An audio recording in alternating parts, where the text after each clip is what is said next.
Welcome back to my channel. I have been on a bit of a salad kick recently and I came across this dense bean salad trend, which seems to be a thing on TikTok. And I've seen a few other people create it on YouTube as well. Now, the whole idea behind the salad is that beans are the star of the dish, in addition to any other veg of your choice. You can be as creative as you want with what you add in there, and basically you just want it to be, as the name suggests, very dense.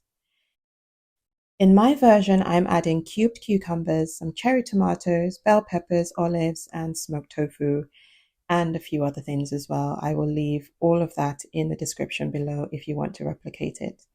I've seen some people add sun-dried tomatoes and artichokes, so you can really customize it. It's a really great way to use up anything you have in your fridge or pantry that week. It keeps really well in the fridge, so it's a great meal prep option if you're someone who likes to add a bit of salad to the side of your dish. This is a great one to just pull out at any time. You can portion it up into individual bowls and just bring it out when you need it, pop it next to your meal, and you're good to go. It also makes it easy to reach for healthy snack options because you can absolutely enjoy this in between meals. It's a wonderful way to get your 5 a day, if not more. I really love the idea of this salad because, of course, with the beans, it's really high in protein and it's really healthy, full of fresh ingredients. In many of the versions I've seen, feta cheese is also added, but I went for smoked tofu, which just adds extra flavor and is perfect for anyone following a vegan diet.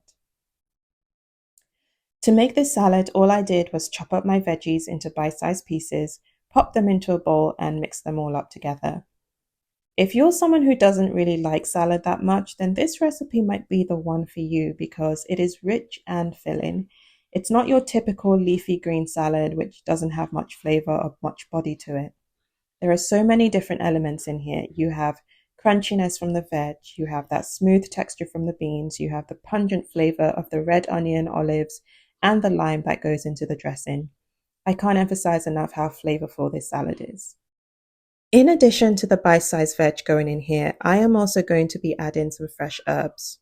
You can use whatever you feel like using. I used parsley and a bit of basil as well.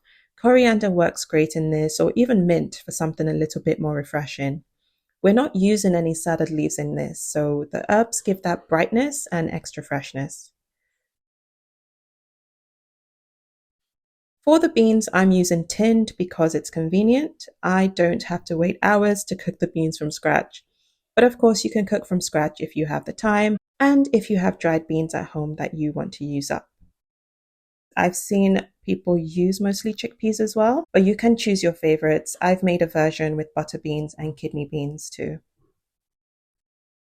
For the dressing, I kept things really simple with lime juice, olive oil, some salt, and black pepper. I know it sounds so basic and simple, but the combination of the tart lime juice and the heat from the ground black pepper is just so delicious. And the longer you leave the salad to marinate in the fridge, the deeper the flavors become. All I did was whisk all these ingredients together so that it was one cohesive dressing, then just poured it over the top and combined everything together. The idea of a bean salad, of course, is not new, so I am kind of surprised as to why it's trending at the moment. Most people are aware of the classic 3-bean salad, and even the concept of simply adding beans to your salad is pretty common. But this was something that caught my eye, and I thought it'd be nice to give it a go. It's certainly a great reminder that salads don't have to be boring or bland. Let me know in the comments below if this is a recipe that you will be trying. I will leave all of the ingredients that I use from my particular version of the salad in the description below, as I said. So if you want to replicate it, it's all there for you. Thank you so much for watching. Please subscribe because I post a new video every week, and I will catch you next time. Bye!